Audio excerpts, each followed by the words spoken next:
నమస్తే. ఇన్నాళ్ళు నన్ను సపోర్ట్ చేస్తూ, ఎంకరేజ్ చేస్తూ మీ ప్రేమని నాకు అందిస్తున్న ప్రతి ఒక్కరికి కృతజ్ఞతలు. అలాగే ఈ వీడియో కూడా ఖచ్చితంగా మీకు ఉపయోగపడుతుంది. లైక్, షేర్ అండ్ సబ్స్క్రైబ్ చేసి మీ సపోర్ట్‌ని నాకు అందించండి. అలాగే ఈ వీడియో పట్ల మీకున్న అభిప్రాయాన్ని కామెంట్ సెక్షన్‌లో కామెంట్ చేసి తెలియజేయండి. ఇప్పుడు వీడియోని చూద్దాం.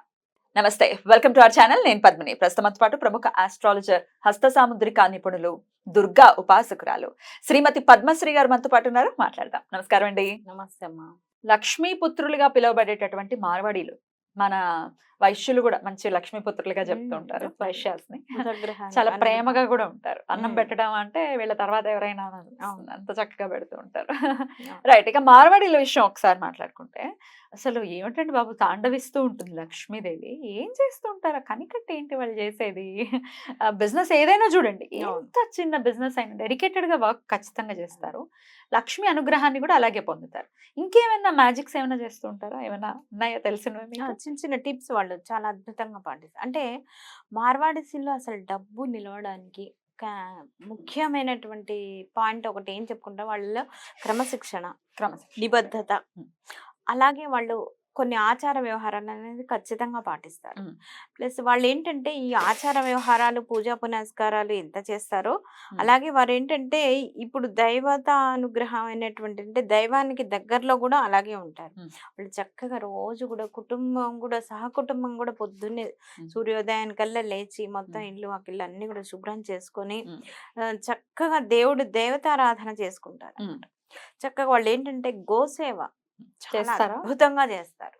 గోసేవ వాళ్ళకి ఏంటంటే గోవులకి ఆహారం తినిపించడం అంటే వాళ్ళు, నేను చాలా మంది మార్వాడీస్ నేను దగ్గరగా చూసాను పద్మిని గారు, ఎంత బాగా చేస్తారో అసలు. వాళ్ళు ఎట్లాంటి సేవ చేస్తుంటారు? వాటి ఆహారం తినిపించడం, గ్రాసానికి వాళ్ళు దానం ఇవ్వటం అంత. అలాగే ఇప్పుడు ఎక్కడైనా సరే గోసేవ చేసుకోవటం అంటే వాళ్ళు అవి ఉన్నటువంటి ప్రదేశాలు ఏవైతే ఉంటే అవన్నీ కొంతమంది ఊడ్చి ఆ పేడ ఎత్తేసి అది కూడా గోసేవ. అంతే కదా, క్లీన్ చేయడం పెద్ద సేవ.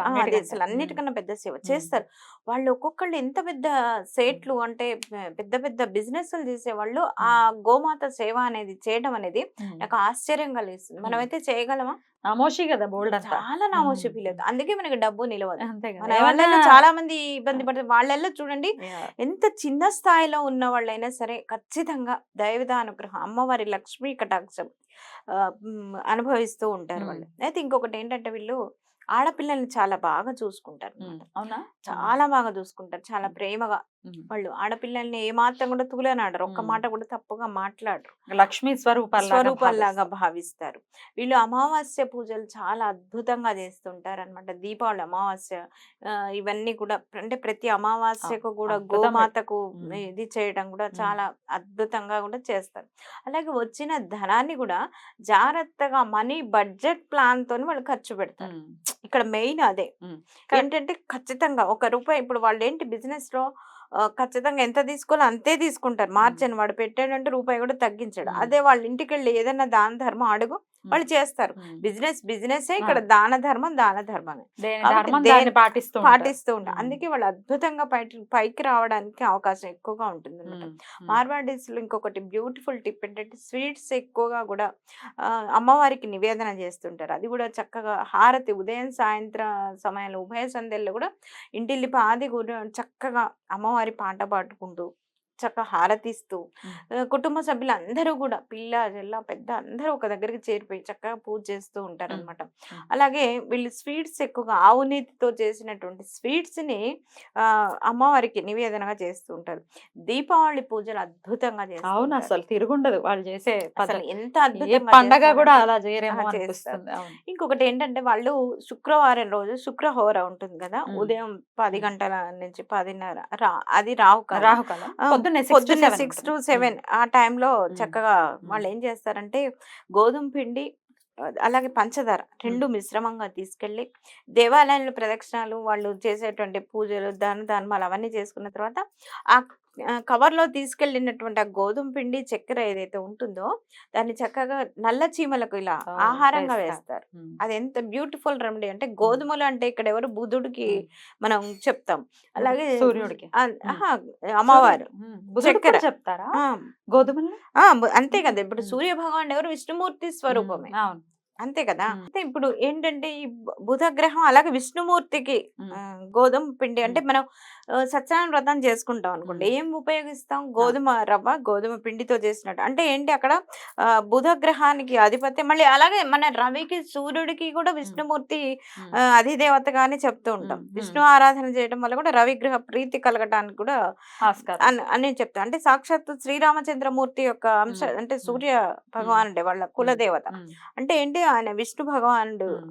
ఇది అనమాట, అంశం రైట్. అనమాట. రైట్. కాబట్టి ఏం చేస్తారంటే ఈ ఉమ్. గోధుమ పిండి అలాగే పంచదార రెండు ఉమ్. మిశ్రమంగా తీసుకొని వెళ్ళి నల్ల చీమలకు ఆహారంగా వేయటం. అది కూడా ఇంటిల్లిపాది చిన్న పిల్లలతో సహా కూడా వెళ్తారా? వేస్తుంటారు. ఉమ్. వేసి అలా వేయటం వల్ల ఏంటంటే జీవాలకి, మూగ జీవాలకు ఆహారం అనేది చాలా అద్భుతమైనటువంటి రెమెడీ పద్మిని గారు. ఉమ్. ఎందుకంటే మనకి నోరు ఉందనుకోండి, ఉమ్. మనుషులు అనుకోండి, కావాలి అది కావాలి ఇది Right. కావాలి అని అడుగుతుంటారు. Right. కాబట్టి మూగ జీవాలకి ఏంటంటే కుక్కలకి రొట్టెలు తినిపించడం, ఆవులకి గ్రాసం అందించడం, అలాగే రొట్టెలు తినిపించడం, అలాగే చీమలకు ఆహారం తినిపించడం చాలా అద్భుతమైనటువంటి రెమెడీ. అలాగే వీళ్ళు ఏంటంటే పక్షులకు, వీళ్ళ ఇళ్లల్లో పెద్ద పెద్ద బంగ్లాలు ఉన్నా కూడా ఇంటి ముందు ఏమంటారంటే పక్షులకి వాటికి నీళ్లు పెట్టడానికి ఖచ్చితంగా పెడుతూ పెడుతూ ఉంటారు. చూస్తూ ఉంటాం మనం. ఉమ్. ఎందుకంటే వాటికి అంటే మూగ జీవాలకు ఆహారం అలాగే Right. కావాల్సినటువంటి అందించడం. అటు పశుపక్షాదుల్ని ఖచ్చితంగా వాళ్ళు వాటికి సేవ చేసేటటువంటి ఉమ్. మార్గంలోనే ఉంటారు. ఉమ్. అలాగే లక్ష్మీదేవి ఆరాధన విశేషంగా చేస్తారు. ఇక నార్త్ ఇండియన్స్, మార్వడీస్ ఆబ్వియస్ గా నార్త్ ఇండియన్స్ లో చాలా మందిని చూస్తే వాళ్ళ దేవతా గృహాలు, పూజ గదులు ఏవైతే ఉంటాయో చక్కగా సెంటర్ లో, ఇంట్లో సెంటర్ లో ఉంటాయి. ఉంటాయి. అంటే ఆయనకు అంత ఇంపార్టెన్స్ ఇవ్వటం. ఓ అవును. పెద్ద ఆయనని తీసుకొచ్చి కూర్చోబెట్టాము, కూర్చోబెట్టాలి. లేకపోతే అంతే. ఈయనకి ఇంత ఇంపార్టెన్స్ ఇవ్వాలి. అవును. అవును. ఇక్కడ కొంతమందిని చూస్తుంటాం, కొంతమంది, అందరూ కాదు, ఒక చిన్న సెల్ఫ్, ఉమ్. అది కూడా నేను ఒక వీడియోలో అందులో చూసాను, క్లోజ్ చేసేసి ఉమ్. అసలు ఉమ్. స్వామి ఉన్నారు, ఆయనకి కొంచెం గాలి తగలాలి, అవును. లైట్ అవును. ఉండాలి అనే ఇది కూడా లేకుండా అవును. మూసేసా, క్లోజ్ చేసేసి. అవును. అంత పెద్ద పెద్ద అసలు డూప్లెక్స్లు కట్టుకుని కూడా స్వామికి మాత్రం ఇంతే అంతే ప్లేస్. place. నీకు అనుగ్రహం రమ్మంటే మరి వాళ్ళు ఎలా కట్టుకున్నారంటే పూర్వజన్మ పుణ్యం, అంతే. స్వామి ఇచ్చేస్తారు. అంతే. నెక్స్ట్ ఇచ్చేస్తారు. జన్మకి ఇది క్యారీ అంతే. అందుకని మనం చేసేది ఏంటంటే, మనం అవకాశం ఉన్న వాళ్ళు ఖచ్చితంగా అవకాశం ఉన్నట్టుగానే చేయాలి. లేని వాళ్ళు ఆర్భాటంగా పోవద్దు. లేనప్పుడు అప్పు Definitely. సప్పు చేసి అలా ఆర్భాటం చేయొద్దు. ఉన్నవాడు మటుకు యథాశక్తి వాళ్ళు ఖచ్చితంగా దేవత పూజల్లో కానీ దేవత అనుగ్రహాలను పొందాలంటే మటుకు ఖచ్చితంగా వాళ్ళు అలాగే చేసుకోవాల్సి ఉంటుంది. తప్పకుండా ఇలా చేసుకుంటూ, అంటే వారిని ఎగ్జాంపుల్ గా తీసుకోవడానికి గల కారణం వాళ్ళ క్రమశిక్షణ కావచ్చు, లేకపోతే వాళ్ళు ఆచరించే విధి విధానాలు కావచ్చు, ఖచ్చితంగా చక్కగా ఉన్నత మార్గంలో వెళ్తున్న మాత్రమే ఈ వీడియోని చేయడం జరిగింది. రైట్, చాలా చక్కగా వివరించారు. కృతజ్ఞతలు. నమస్తే.